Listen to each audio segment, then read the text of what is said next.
आज से 2 साल पहले जाओ और एक बार इमेजिन करके देखो, जब भी हम विंडोज लैपटॉप को मैकबुक से कंपीट कराने की कोशिश करते थे ना, प्रोडक्टिविटी में मैकबुक हमेशा जीत जाता था, क्योंकि जितने कम पावर ड्रॉ पे जो परफॉर्मेंस मैकबुक देता था विदाउट इवन अ जीपीयू, क्योंकि यूनिफाइड मेमोरी होती है ना इनके अंदर, तो भाई विंडोज लैपटॉप उसके सामने स्टैंड ही नहीं करता था। फिर उसके बाद AMD की Ryzen AI सीरीज आती है, स्टिल उसके साथ जीपीयूज मिल जाते थे हमारे को। इंटेल कोर अल्ट्रा सीरीज 2 वाले प्रोसेसर आए, फिर x86 आर्किटेक्चर और ARM के अंदर काफी कम डिफरेंस हुआ, इवन बैटरी बैकअप हमारे को बढ़िया मिलने लगे। स्टिल उस लेवल की परफॉर्मेंस हमारे को विंडोज में मिल ही नहीं पा रही थी। लेकिन अभी AMD ने latest Ryzen AI Max series वाले प्रोसेसर लॉन्च किया है, जो एप्पल की तरह ही यूनिफाइड मेमोरी के साथ काम करता है, यानी कि जो उनका iGPU है वो रैम शेयरिंग के साथ चलता है और तगड़ी परफॉर्मेंस निकाल के देता है, जस्ट लाइक मैकबुक। और थोड़े टाइम पहले हमने मैकबुक प्रो M5 रिव्यू की थी, और कुछ दिन पहले Asus TUF A14 2026, जिसके अंदर वही AMD वाला प्रोसेसर, और मेरे माइंड में है भैया दोनों की प्राइसिंग ऑलमोस्ट सिमिलर है, तो क्यों ना भिड़वा लिया जाए। और अब देखते हैं कि विंडोज सच में कंपीट कर पा रहा है मैकबुक के बगल में, या अभी भी चीजें बहुत अलग अलग है। एंड रिजल्ट्स बहुत शॉकिंग और सरप्राइजिंग है। देखना वीडियो को एंड तक। पहली बार देख रहे हो सब्सक्राइब मार दो, लाइक मार दो। मैं लैपटॉप की बातचीत से शुरू कर लेता हूं। तो अगर आप प्राइसिंग देखोगे ना, Asus TUF जिसके अंदर 32 GB रैम है, 1 TB स्टोरेज है, 1,80,000 रुपीज का है जिस दिन मैं वीडियो बना रहा हूं। वहीं पे मैकबुक प्रो M5 अभी आज की डेट में 16 GB RAM, 512 GB storage, 1,60,990 rupees चल रही है फ्लिपकार्ट पे। वैसे इसमें जो 24 GB रैम वाला वेरिएंट है वो 2,10,000 रुपीज का, और 32 GB रैम वाले वेरिएंट के साथ जाते हो तो एप्पल की वेबसाइट पे वो 2,30,000 रुपीज का पड़ता है। तो विंडोज पहले ही प्राइसिंग और जो ऑफरिंग है, जो किडनियां दो है रैम स्टोरेज जिनके प्राइसेस भागते फिर रहे हैं, वहां पे तो थोड़ा सा अपर एज रखता है। अब इन लैपटॉप को साइड बाय साइड भिड़वाने का सबसे ज्यादा मन पता है क्यों हुआ भाई? डिजाइन से। यहाँ पे दोनों 14 इंचेस वाले लैपटॉप हैं भाई, साइज सिमिलर है, इवन वेट देख रहा था दोनों 1.5 kgs के आसपास है, थिकनेस में भी 1 mm का ही डिफरेंस है, पतले दुबले से लैपटॉप है और हैंडी है, एंड उसके अंदर परफॉर्मेंस पैक तो है ही। और अगर प्रीमियमनेस की बात करते हैं तो मैकबुक अपनी एक प्रीमियमनेस के साथ आता है, बिकॉज कंप्लीट मेटल बॉडी है इसके अंदर। वहीं पे टफ में टॉप और बॉटम तो मेटल है, बट अंदर का जो ये कीबोर्ड वाला एरिया ना, ये पॉलीकार्बोनेट में होता है। और मैकबुक के अगर आप एजेस देखोगे तो कर्व्ड है, थोड़ी सी ना प्रीमियम फील देती है अगर आप हाथ में पकड़ते हो। वहीं पे टफ भी कर्व्ड तो है बट उतना नहीं है, एंड डिजाइन वाइज दोनों ही काफी मिनिमल से हैं, बट स्टिल अगर प्रीमियमनेस के साथ मिनिमलिज्म देखे तो एप्पल फिर भी वहां पे स्टैंड आउट तो देखो करता है। Then coming on to the keyboard and trackpad, भाई ट्रैक पैड के मामले में मैकबुक को बीट करने वाला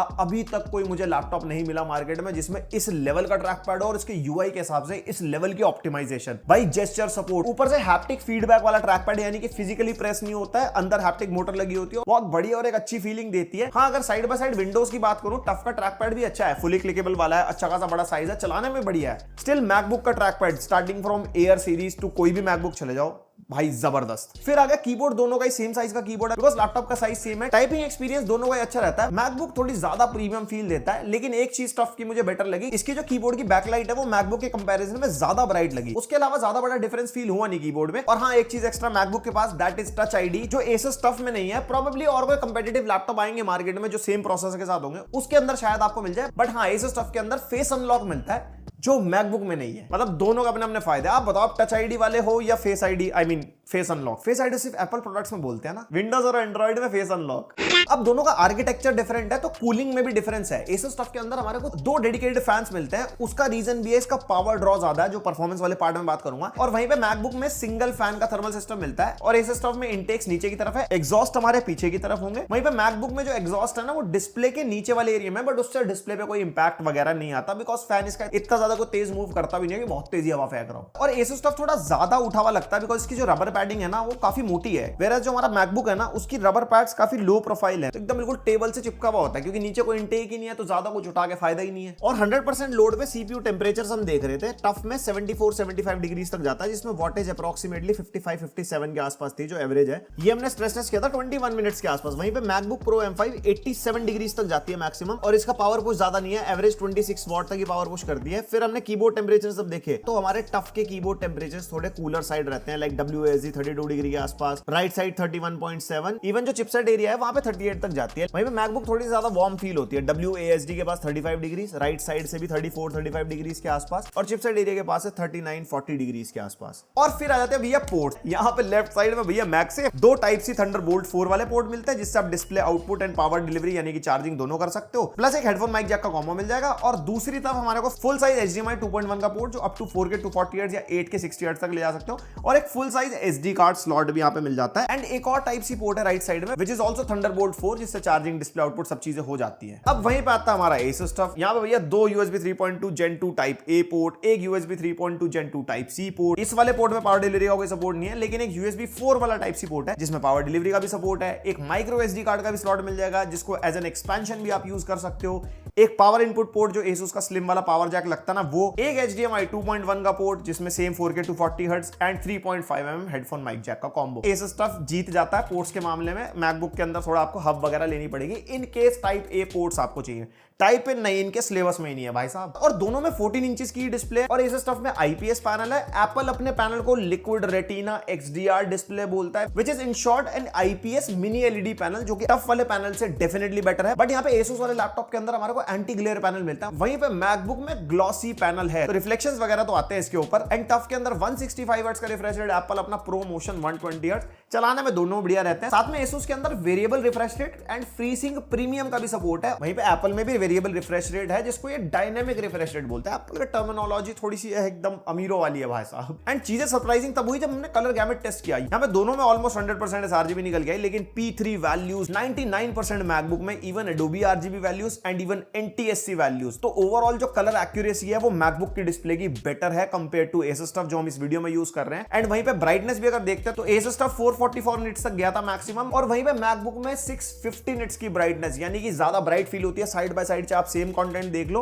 और HDR का टफ के अंदर कोई सपोर्ट नहीं है मैकबुक के अंदर, और मैकबुक पीक 1600 निट्स तक जा सकती है। पूरी डिस्प्ले नहीं, स्पेसिफिकली HDR में कोई 10% विंडो होगी। तो overall colour accuracy and brightness के मामले भाई मैकबुक के डिस्प्ले तो विनर है। और HDR 10+ डॉल्बी विजन का सपोर्ट मिल जाता है। और अगर आप बेजल देखोगे ना, एप्पल के बेजल कम लगते हैं कंपेयर टू Asus, चाहे बॉटम चिन भी आप देखो। मतलब टोटल ओवरऑल जो व्यूइंग एक्सपीरियंस है ना वो एप्पल का बेटर लगता है। एंड डिस्प्ले के मामले में MacBook pro is the winner. और यही सेम चीज स्पीकर में भी देखने के लिए मिलती है। यहाँ पे मैकबुक के अंदर हमारे को 6 हाई फिडेलिटी स्पीकर्स मिलते हैं, कीबोर्ड के राइट लेफ्ट में स्पीकर ग्रिल्स मिलते हैं, सब वूफर्स मिलते हैं बॉडी के अंदर, और टफ के अंदर सिर्फ 2 डाउन फायरिंग स्पीकर है और डॉल्बी एटमॉस का सपोर्ट दोनों के अंदर है। बट मैकबुक के स्पीकर भाई अलग ही लेवल पे है भाई। यहाँ पे जमीन आसमान का डिफरेंस है। एप्पल के अंदर ज्यादा डेप्थ, ज्यादा लाउडनेस, ट्रेबल, स्टीरियो सेपरेशन, एक अलग ही फीलिंग देता है। अगर आप मल्टीमीडिया देख रहे हो या कोई मीटिंग ले रहे हो, कुछ भी है, Asus कह रहा भैया मैं गलती होगी, गलत जगह खड़ा कर दिया मुझे। एंड माइक के मामले में Asus स्टफ में 2 माइक्स हैं, मैकबुक में भाई 3 माइक मिलते हैं। और ये देख सकते हो वेबकैम टेस्ट दोनों लैपटॉप्स का, और ऑब्वियसली मैकबुक की क्वालिटी काफी बढ़िया निकल के आती है। वैसे दोनों ही 1080p 30 FPS है, बट क्वालिटी डेफिनेटली मैकबुक की काफी बेटर है। और हाँ, कुछ माइक का ग्लिच हो गया था Asus स्टफ के अंदर ना, रिकॉर्ड नहीं हुआ था, तो इसलिए मैं माइक टेस्ट यहाँ पे चला नहीं रहा हूँ, बट आप आइडिया लगा सकते हो देख के। बाकी ऑब्वियसली हमें पता है कि एप्पल की माइक की क्वालिटी भी डेफिनेटली बढ़िया ही निकल के आती है। यहाँ पे Asus स्टफ में हमारे को ऑटोमेटिक फ्रेमिंग, आई कांटेक्ट और बैकग्राउंड इफेक्ट्स जैसे ही 3 फीचर मिलते हैं। लेकिन अगर आप मैकबुक में फीचर्स देखो ना, तो सेंटर स्टेज मिलता है जो ऑटोमेटिक फ्रेमिंग की तरह काम करता है। पोर्ट्रेट मिलता है, इसमें बैकग्राउंड ब्लर आप ऐड कर सकते हो जस्ट लाइक बैकग्राउंड इफेक्ट्स। एक स्टूडियो लाइट मिलता है, थोड़ी ऐसे ना प्रोफेशनल लाइटिंग हो जाती है, बैकग्राउंड थोड़ा डार्क, आपका चेहरा थोड़ा ब्राइट। एज लाइटिंग हमारे को मिल जाती है। उसके अलावा रिएक्शंस ऐड कर सकते हो, बैकग्राउंड आप चेंज कर सकते हो, और बहुत सीमलेसली काम करता है। And the most importantly desk वाला फीचर, कुछ इस तरीके से आप डेस्क व्यू बना सकते हो। थोड़ा सॉफ्टवेयर वगैरह के थ्रू स्टिचिंग करता है, जिसमें आप जूम इन जूम आउट भी कर सकते हो। कुछ भी अपनी मीटिंग में कुछ दिखाना हो आपको अगर, तो वहां पे ये काम आता है। और उसके अलावा डिफरेंट माइक मोड्स भी हैं Asus के अंदर, माई Asus ऐप के अंदर जाके, और मैकबुक के अंदर स्टैंडर्ड एंड वॉइस आइसोलेशन यहाँ पे मिलता है। अब ये तो सारी इधर उधर की बातें होगी। ज्यादातर केसेस में मैकबुक प्रो M5 एक अपर एज लेके आता है, लेकिन अब करते हैं बातें तकनीक की। देखो दोनों की स्पेसिफिकेशन आ रही है स्क्रीन पे, दोनों के आर्किटेक्चर डिफरेंस है, तो ज्यादा कुछ प्रोसेसर के बारे में इन डेप्थ बात करने की जरूरत नहीं है, ये सब आप ऑनलाइन भी पढ़ सकते हो। मेनली डिफरेंस है रैम का। Asus स्टफ में 32GB LPDDR5 8,000 मेगा ट्रांसफर्स पर सेकंड स्पीड वाली रैम मिलती है, वहीं पे मैकबुक में 16GB LPDDR5 9600 मेगा ट्रांसफर्स पर सेकंड स्पीड वाली रैम मिलती है। और स्टोरेज का डिफरेंस है यहाँ पे 1TB ऑन Asus स्टफ, जिसकी रीड एंड राइट स्पीड बढ़िया 7000 Mbps read and 5823 Mbps right, plus 2 slot है, एक ऑक्यूपाइड है, एक फ्री, आप अपग्रेड कर सकते हो। वहीं पे मैकबुक में 512GB की NVMe SSD मिलती है। रीड एंड राइट स्पीड तो इसकी भी तगड़ी है, बट भाई कोई अपग्रेड नहीं, किडनी विडनी भाई साहब एक एक्स्ट्रा बचा के रखनी है। जिस टाइम पे आप खरीद रहे हो बस तभी स्टोरेज ऑप्शन आप सेलेक्ट कर सकते हो। और एक स्टोरेज ऑप्शन बढ़ा के देखो जरा, ऐसे पर्चा फटता है बहुत मोटे वाला, एप्पल बीइंग एप्पल भाई साहब।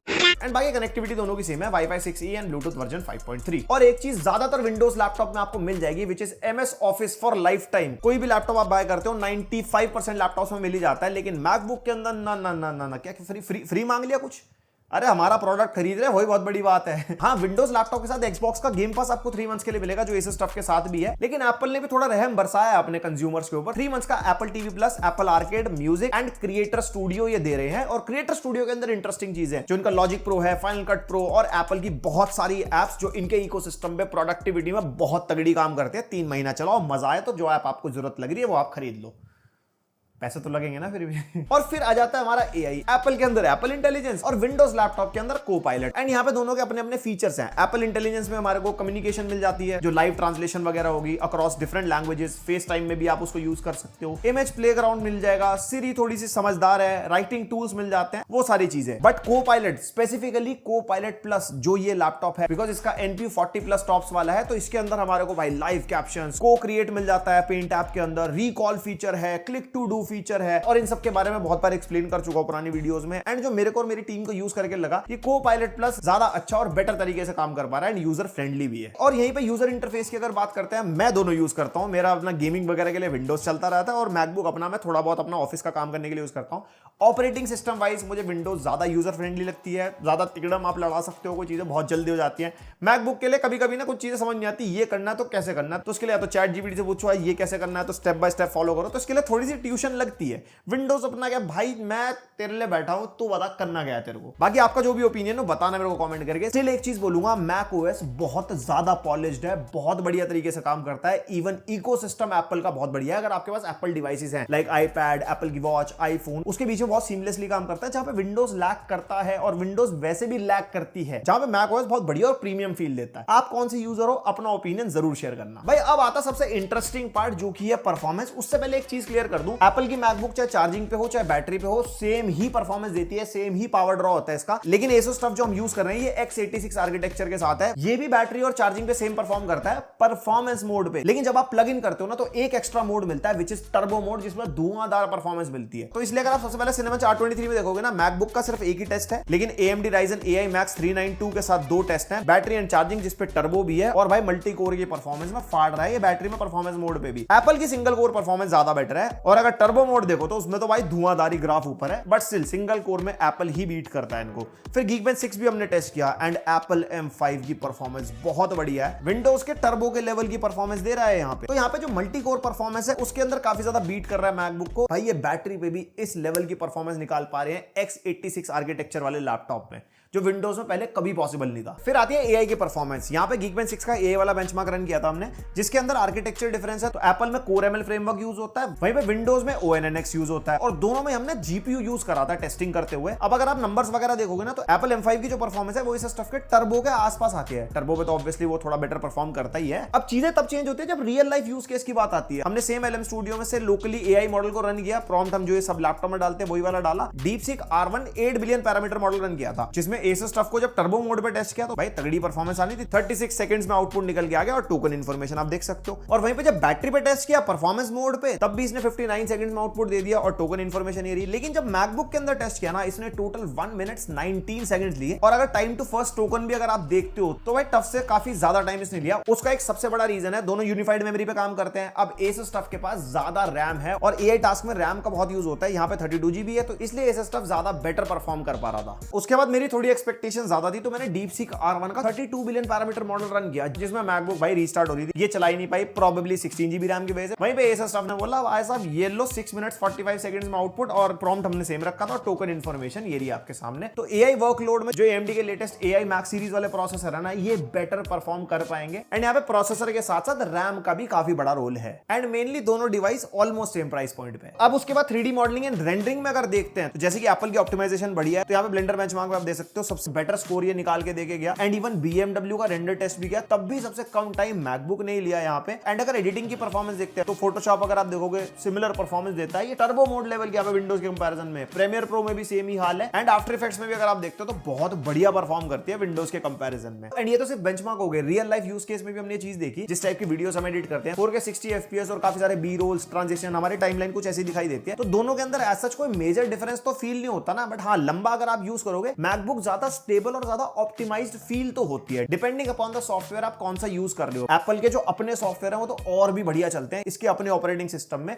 और आफ्टर इफेक्ट्स के मामले में एक हमारे स्टूडियो में जो बंदा आफ्टर इफेक्ट्स चलाता है उसने खुद बोला कि मैकबुक पे ज्यादा बढ़िया परफॉर्मेंस निकल के आ रही थी। अब आता है मेन कैच परफॉर्मेंस का, विच इज पावर ड्रॉ। यहाँ पे एप्पल ने जो भी ये परफॉर्मेंस दी है ना, सिर्फ और सिर्फ मैक्सिमम 45 वॉट पे दी है, उससे ऊपर ही जाता ही नहीं है। वहीं पे अगर आप विंडोज लैपटॉप को उठाते हो तो ये 55 वॉट पे जाता है, जो परफॉर्मेंस मोड है, फिर चाहे प्लग्ड इन हो चाहे बैटरी पे चला रहे हो, अप टू 55 वॉट तक जा सकता है। वहीं पे जो इसका टर्बो मोड आता है उस पे ये 85 वॉट तक पावर ड्रॉ करता है, इसीलिए ये बेटर परफॉर्म कर रहा था। तो अगर यहाँ पे परफॉर्मेंस पर वॉट देखें तो मैकबुक जीतता है जिस लेवल की परफॉर्मेंस ये देता है एट 45 वॉट। एंड उसके बाद एक और मेन चीज आती है मेरी ऑडियंस के हिसाब से, विच इज गेमिंग। गेमिंग के मामले में विंडोज ऑलवेज विनर। अभी तो वैसे मैकबुक पे नेटिव गेम्स वगैरह आ रहे हैं जो इसके अपने ओएस के लिए लॉन्च हो रहे हैं, लाइक साइबरपंक, डेथ स्ट्रैंडिंग। उसके अलावा विंडोज वाले गेम भी आप मैकबुक पे चला सकते हो थ्रू क्रॉसओवर की वीडियो भी जस्ट हमने डाली है चैनल पे, आप ये वाली वीडियो देख सकते हो कैसे चलाने हैं गेम, तो वो आप खेल पाओगे। स्टिल विंडोज वाली परफॉर्मेंस नहीं मिल पाएगी at the same price point. इस एसस स्टफ की वीडियो आप देखना जाके चैनल पे, क्या नेक्स्ट लेवल ये परफॉर्मेंस देता है, जबकि इसके अंदर डेडिकेटेड जीपीयू नहीं है। तो गेमिंग को कंपेयर कराने कोई सेंस नहीं बनता, बिकॉज वो फेयर कंपैरिजन नहीं बैठता। एंड उसके बाद एक और मेजर कंसर्न आता है जब भी मैकबुक और विंडोज की बात करते हैं, भैया बैटरी। यहाँ पे दोनों के अंदर सिमिलर बैटरीज हैं, टफ में 73 वॉट आवर, मैकबुक में 72.4 watt hour, but MacBook battery के मामले में भाई जीत जाता है। हमारा एक बेसिक सेट ऑफ टास्क है, जैसे डे टू डे टास्क कर लिए, मल्टीटास्किंग कर ली, वीडियो प्लेबैक है, गाने चल रहे हैं, मैकबुक 16 to 18 आवर्स का बैकअप दे गया था। इसके अंदर 50% screen brightness, keyboard backlight off, तब ये बैकअप है। वहीं पे सेम सिनेरियो में Asus टफ में 11 to 12 आवर्स का बैकअप मिला था। तो 3-4 घंटे का डिफरेंस काफी मेजर है। जो लोग इस टाइप का लैपटॉप लेते हैं जिनको प्रोडक्टिविटी टास्क वगैरह करने होते हैं, एंड यस ये बेसिक यूसेज वाला बैकअप है, अगर आप इस पे प्रोडक्टिविटी करोगे या हाई एंड टास्क करोगे तो बैकअप देखो फिर कम हो जाता है काफी। लेकिन अगर चार्जिंग की बात करूं तो ये मैकबुक के साथ हमारे को बढ़िया 70 वॉट का चार्जर मिलता है सिर्फ डब्बे में, जिससे सरप्राइजिंगली फुल चार्ज होने में इसको 1 hour 25 मिनट्स के आसपास ही लगते हैं। और वहीं पे Asus टफ के साथ 200 वॉट का कुछ इतना बड़ा चार्जर मिलता है और इससे ये फुल चार्ज 1 hour 40 मिनट्स के अंदर होती है। तो यहाँ पे चार्जिंग स्पीड में सिर्फ 10 से 15 मिनट का ही डिफरेंस है, जो कि इतना खास नहीं है। तो ये था कंपैरिजन विंडोज वर्सेस मैकबुक, जो थोड़े महंगे वाले हो गए 1.7 लाख के आसपास। एंड दोनों ही लैपटॉप भाई अपनी अपनी जगह बहुत बढ़िया है। अगर आप मेरे से पूछो कि अगर मुझे सेलेक्ट करना हो तो देखो मैं गेम्स भी खेलता हूं, मुझे प्रोडक्टिविटी टास्क भी करने हैं, मैं थोड़ा कम बैटरी बैकअप में भी काम चला सकता हूं, तो मैं यहाँ पे